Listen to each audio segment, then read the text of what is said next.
You're listening to Tabletop Arcanum, a podcast dedicated to learning and exploring the hobby of tabletop gaming. Your hosts are Justin Taylor and Richard Geese, so sit back and relax as we talk, discuss, and joke our way through the hobby we love so much.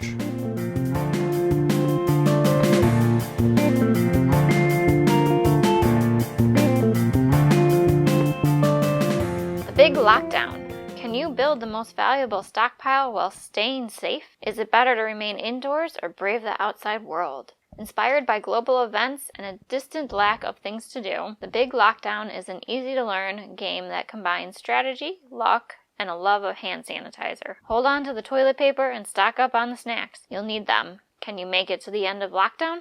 Welcome to Tabletop Arcanum. This is Justin. And Mindy. And we are talking about The Big Lockdown, which I got the chance to talk to Madeline and David and talk a little bit about Porthos Games in general, a little bit about the game, where the ideas come from, some of the thought behind it, and some of those starting hurdles and some cool things that they're doing with their Kickstarter campaign. Take a listen. Welcome. Thank you for taking your time and talking with us tonight. Why don't we introduce yourselves? Okay, I'm David. And I'm Madeline. What are your roles within Porthos Games and the Big Lockdown in general? So essentially we are Porthos Games. The whole thing kind of started in lockdown. We thought we'd try our hands at something creative, and it's kind of gotten a little out of control, almost a mind of its own now. But yeah, we were publishing under the name of Porthos Games. Like, any interesting story why you settled on Porthos Games as your title? So we have 3 rainbow fish: Athos, Porthos, and Aramis. Porthos is the fun musketeer. But I think it's important to know that we named our games company after our pet, not the musketeer. So the pet is named after the musketeer, but the game company is actually the fish. Yes. Perfect. We always talk to people who are gamers and things of that nature. So what games have you guys been playing lately, playtesting aside? Anything that can be played with just 2 people. Anything particularly fun that you guys have been enjoying?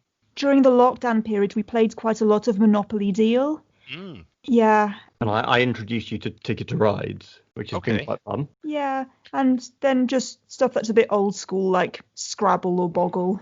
Nothing wrong with any of the classics, too. Yeah. I always said, like, there's nothing wrong with the cutting-edge designer games or laying back on the old fundamentals either. No, and then my D&D game has moved almost entirely online now, which is fun, but also means fewer snacks. Which is both good and bad. I have the same problem. I used to host or I still do, technically. I can't really use it in past tense because it's all virtual now. But, get the group together, have a nice dinner, and then roll some dice. Now we just kind of roll some dice virtually, less so on the dinner. Yeah. Yeah.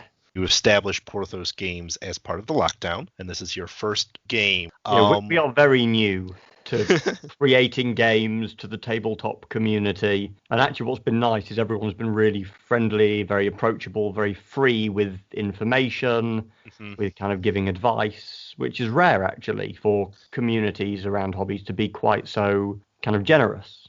Yeah. I'm linked up with a friendly local game store personally, and he sent me to some of the retailer cons, and I experienced the exact same thing. It's such a tight-knit gaming community. Everybody kind of knows each other. Everybody's really happy to oh, you're doing that? Great, let's talk about it. Opposed to oh, no, you're stealing my idea and go away. Yeah. Absolutely, it's nice. It's a different industry, and the fact that there are so many of them that are much like you guys, where it's a husband-wife team. It's a small team of maybe 6 people. Most game companies are not this huge conglomerate of people. It's usually very small knit teams. And I think that really, personally, is what makes this a great hobby. Plus, everyone in it loves games, right? Yeah. All right. So let's talk the Big Lockdown here. Let's focus on the game itself. So give me your elevator pitch of what is the Big Lockdown. The Big Lockdown is a card game for people who like hoarding and hygiene. It's for 2 to 4 players. You can play it in 15 minutes, and it's about building your biggest stockpile of supplies whilst avoiding infection and all of the other fun things that we all remember very fondly from lockdown, like stockpiling toilet paper, baking too much, watching everything on Netflix, homeschooling, trying desperately to find somewhere quiet to do your work and ending up in the bathroom. So the Big Lockdown is inspired by the Big Lockdown that we have all experienced in the very unique year of 2020. Yeah. So David, you kind of touched on it already, but what's the primary mechanics that are powering the big lockdown? Are we talking is a card drafting game? Is it a give and take? What's the engine? What's the game mechanics that we're looking at? It is a give and take game, like you said. Mm-hmm. The way in which it's a little bit unique is that it's 3 decks. One of the decks is the supplies, which is effectively the currency. You build the stockpile of supplies and you end up with whoever's got the largest stockpile at the end wins. And then there is an indoor and an outdoor deck, which are different to one another. So the indoor deck is safer from infection, but you are more likely to burn through your supplies, whereas the outdoor deck, there are more infection cards, but is more lucrative. And the idea is at the end of each turn, basically you state on your next go which deck you're going to draw from. And as a result, you're having to make a decision about the risks that you're going to take. And that also tells your opponents about how secure you're feeling, maybe some of the things you have in your hand. And so that gives them an opportunity to mess with you. So it's kind of about balancing risks by choosing which deck you draw from, but you are locked into that in advance of your go. Excellent. You guys kind of touched a little bit on it, but what do you personally feel stands out that the big lockdown does compared to other pandemic-related games or other card games in its vein? I think the main feature of the big lockdown is that it's really tailored to what everyone has been living through this year. So I think even in the future, people might take this deck off their shelf and whilst playing it, they will remember, yes, 2020 was the year when this happened. And I'd forgotten, that everyone was baking so much that there was no flour in the shops and this sort of thing.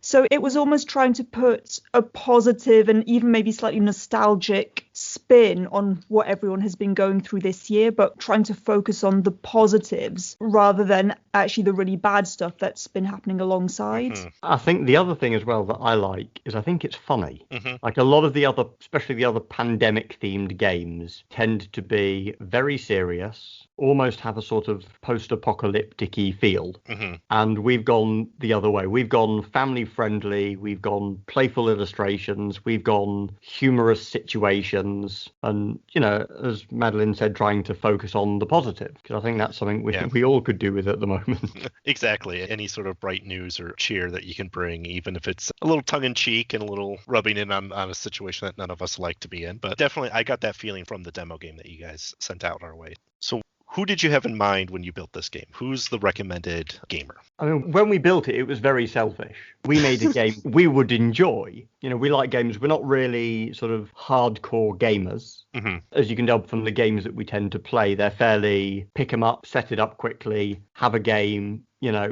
anywhere between 15 minutes later to 45 max.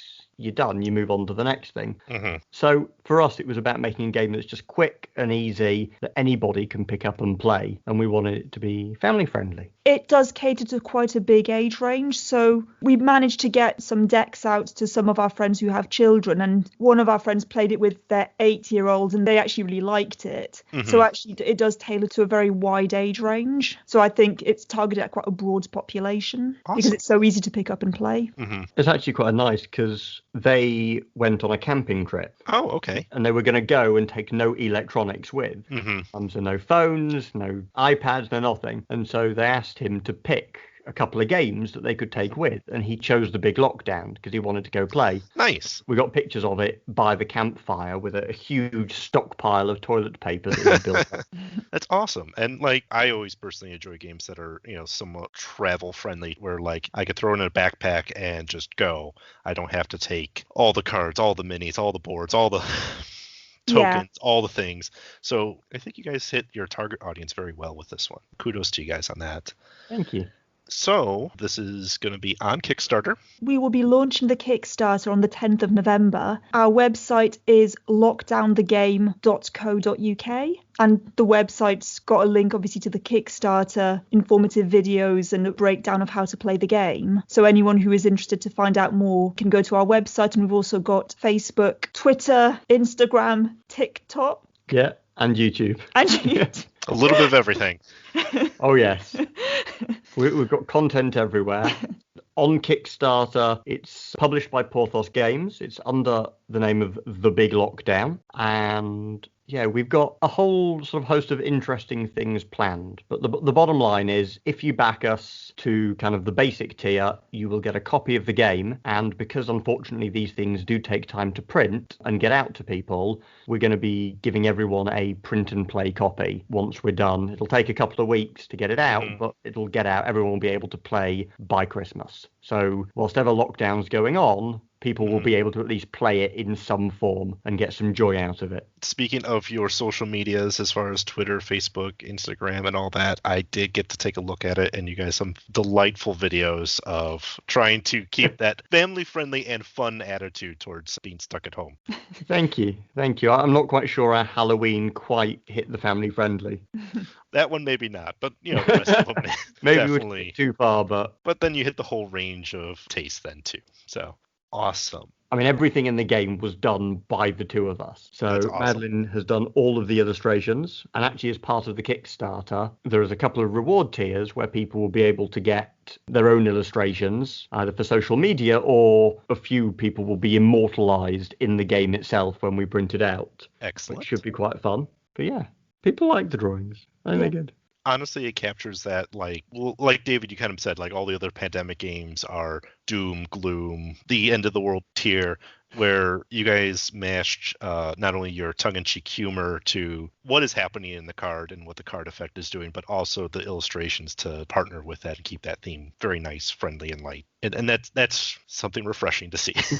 Yeah. Thank you. And just the other thing that we were going to mention was that if we make any profits, that we were going to give 10% of it to a charity called Crisis. It's a UK-based charity, but it basically helps the homeless. And they do some really wonderful things. Like one of the campaigns that we've donated to before is they do a Christmas campaign where they make sure that, homeless people actually do get a proper Christmas and a proper Christmas dinner. And especially at the moment, actually, in the pandemic, they've managed to help home thousands of homeless. That's awesome. And as we get closer to the end of the year, there's a real concern that the people that have been homed might find themselves back outside. And so given that so much good work has been done and people have been generous during lockdown, we want to do what we can and through the game to do a little something of extra positive to kind of help support and make sure that, these people still have homes and are supported. That's awesome. I'm 110% behind that myself because,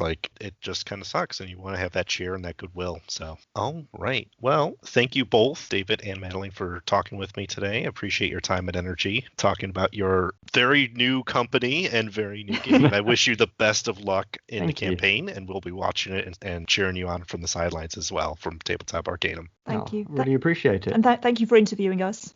Welcome back. So let's take a look at the Big Lockdown and do our review on it. So hope you enjoyed the interview. Mindy, what were your first impressions of the Big Lockdown? I liked it for the simplicity of it. It's a nice small card game, easy to box up, take somewhere. Not that you're really taking it anywhere right now because it is a lockdown, but just the ability to go ahead and, when we're out of lockdown or whatever, to go and play this somewhere. You don't need a lot of space, small little table at points. I think that's kind of nice. It's kind of nice. It doesn't take up a whole lot of space in your shelving and everything like that. You're not adding to all your materialistic items as we're going through. The colors are nice, a nice red, green, purple color, purpley bluish for your different decks. I think the stylization of the cards, just the little pictures and everything are kind of really nice, simple, but detailed enough for information and for just kind of looking at them and stuff. So, Justin, your overall view?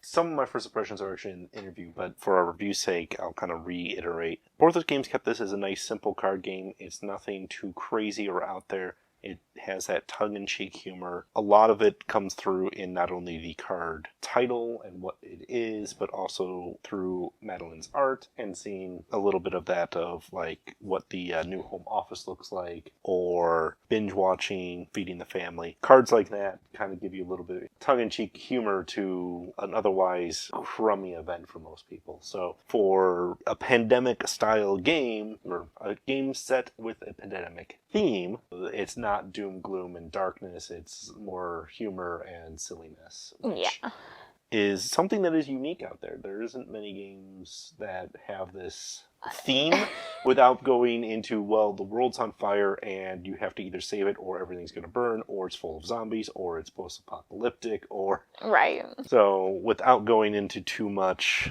on that, it definitely keeps things a little bit on the lighter side for something that isn't an easy topic for people to wrangle with sometimes. So let's talk about what the game does well. So I think the game does well, especially with the tongue-in-cheek and just keeping the humor, keeping it light and nice when you're playing with people. So it's not kind of actually settling on those darker topics, especially if you're playing with younger kids. It does well at just the mechanic of it. 3 actions, that's kind of what you do, quick and easy, quickly go around.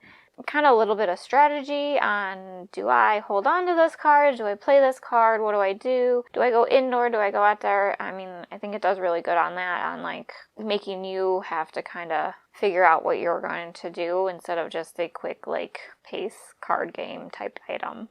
What do you think it does well, Justin? It offers a lightweight game level of options without overcomplicating the rules. And like you said, you essentially get your 3 actions. Everything you kind of do is an action if you're drawing a card, if you're playing a card. Like everything is an action, so it's not this weird convoluted action economy. There's also a really nice simple, like you're either outdoors or indoors, and that tells you what deck you can pretty much manipulate, which, again, is all about keeping it simple, but all of your choices, they're interesting choices to make. They're not like well, I guess I'm going to just move over here, move, and that's my turn. Everything you're doing, whether you're holding onto a card, playing a card against someone else, all of those choices actually feel like they matter at most stages throughout the gameplay. One thing I also enjoy, we talk about it on our reviews often, is portability and the fact that it is just a couple decks of cards, but all just playing cards. This is something that can easily be tossed into a backpack, suitcase. The footprint of the game when you're playing it isn't very big, so you can bust this out while you're traveling, once travel begins again, and things of that nature, so you don't have to really worry about it taking up shelf space, taking up room like some other games with their big boards, miniatures, dice, cards, everything else that comes with those. So it does a lot of that well. It keeps that light humor throughout. Some of it's a little on the silly side, and I would say your lockdown experience may vary on some of these things, because there are ones that are a card that's like homeschooling goes well. Well, if you don't have kids, didn't have to do the homeschooling virtual remote, it may not land with you as much as those who did, but you probably know someone who has vented to you about how well homeschooling and virtual learning has gone. Likewise, working from home deliveries, binge watching, or cooking everything out of your house. So it sets up these situations that are not only relevant now, but I believe, in talking with the interview, one of the intents was this could be a game that 5 years from now we pull out and it kind of becomes more of a nostalgic feeling of, oh, remember 2020 when we ran out of toilet paper? Yes. Or we ran out of napkins in the car? Or snacks to snack on through the day. It does well in all of those aspects. So what does the Big Lockdown not quite do? Some of the cards are kind of interpretive, so it's not like a set rule. I think one of them, like the Reflexation, kind of reads one way to me. It's a little bit different for other people, so I think that's kind of where some of it's a little hard. And I think even though it's like a 2 to 4 person game, with 2 people, I don't feel like it plays as well as with 4. I think it is definitely made for like 3 or 4 people, just to give a better screw your neighbor kind of type of thing, so you don't feel like you're ganging up on one person or something like that. I think that's kind of my biggest thing, is some of that is that even though I do like the little bit of a strategy of like, do I need to go outside? Do I need to go inside? Well, if I need to go to the store, I gotta be outside. There's still a lot of things within the inside that's kind of maybe I wouldn't necessarily have seen on the inside. Maybe, I think there's like an affection in the inside one or whatever, and it's like, well, where'd that come from? But it just seems kind of weird to me, but I think it's fine. I think it probably evens out everything.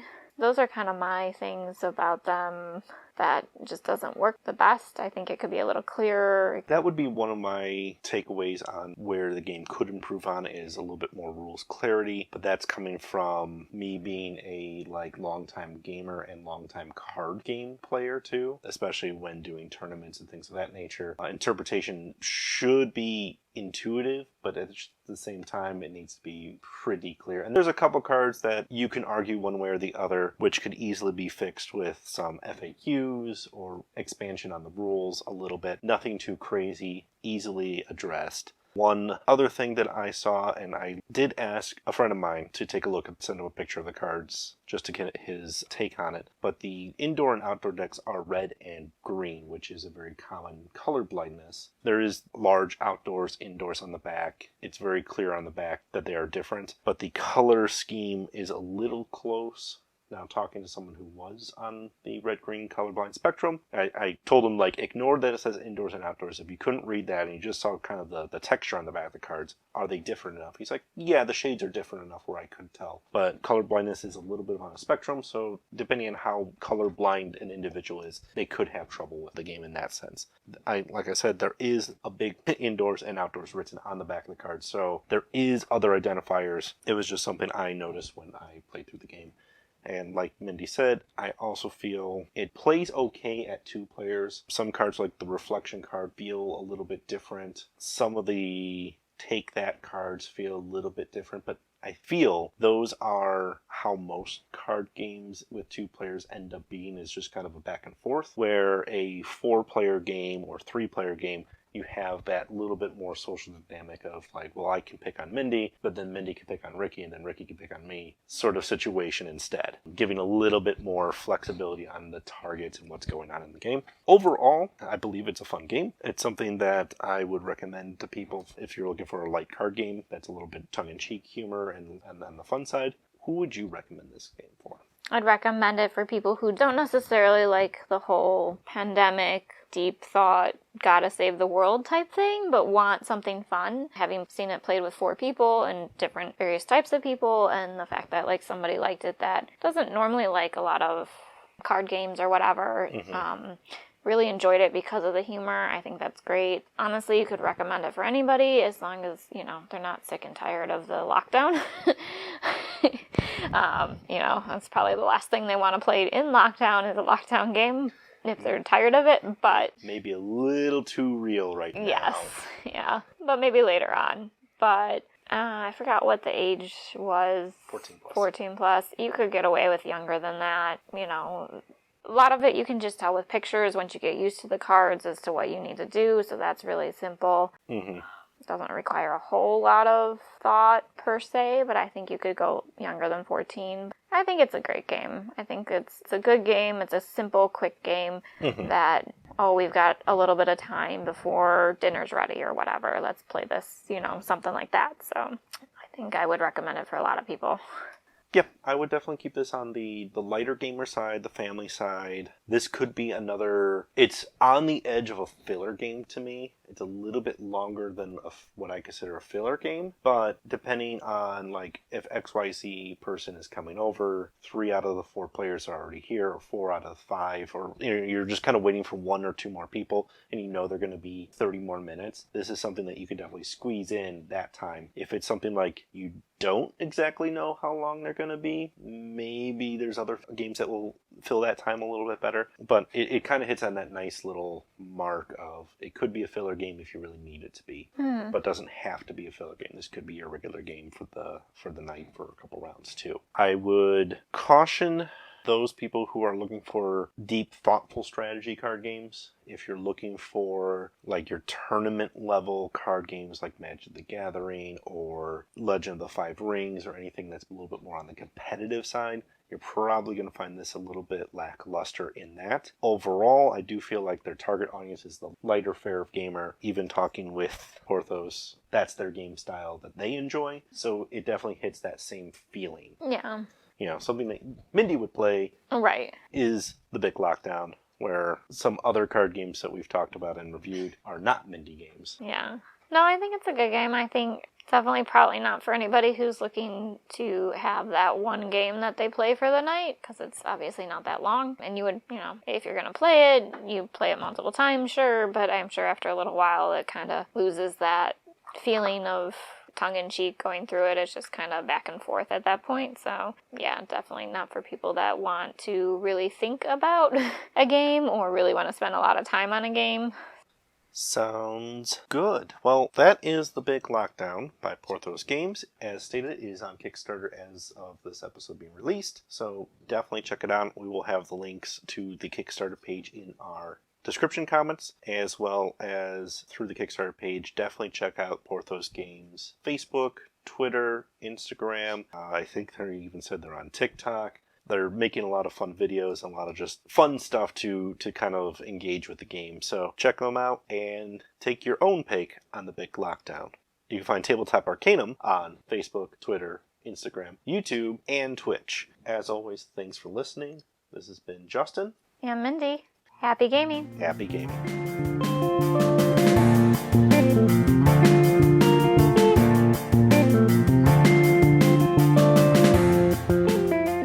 You've been listening to Tabletop Arcanum, hosted by Justin Taylor and Richard Geese, and featuring the original music by Paul Moore and Isaac Gilbert. You can follow us on most social media platforms. Please don't forget to like, subscribe, and leave us a review on whatever platform you listen to podcasts. As always, thanks for listening.